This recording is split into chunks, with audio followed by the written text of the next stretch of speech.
বরফে ঢাকা কার্গিলের পাহাড়, গোধূলির আলো। এক কিশোর রাখাল পাথরের আড়ালে লুকিয়ে উদ্বিগ্ন চোখে দূরে সশস্ত্র অনুপ্রবেশকারীদের গোপন ক্যাম্প দেখতে পাচ্ছে। কার্গিল অঞ্চলের বিশাল এরিয়াল, উঁচু বরফে ঢাকা পাহাড়, বিপজ্জনক সরু রাস্তা। ভারতীয় সেনাবাহিনী ট্রাকের কনভয় এগিয়ে যাচ্ছে। মেঘ আর কুয়াশা পাহাড়ের মাঝে ভাসছে, চরম ঠান্ডার যুদ্ধক্ষেত্র।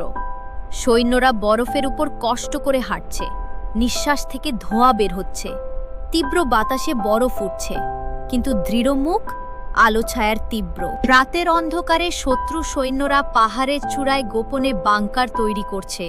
ক্যামোফ্লাজ টেন্ট, অস্ত্র প্রস্তুত, চাঁদের আলোয় তীক্ষ্ণ ছায়া পড়ছে। গোপন সামরিক পরিবেশ, টান টান উত্তেজনা। ভারতীয় সেনাদের বেস ক্যাম্প, অফিসাররা ম্যাপ খুলে কৌশল নিয়ে আলোচনা করছে। লণ্ঠনের আলো মুখে পড়ছে, সবার চোখে উদ্বেগ আর মনোযোগ।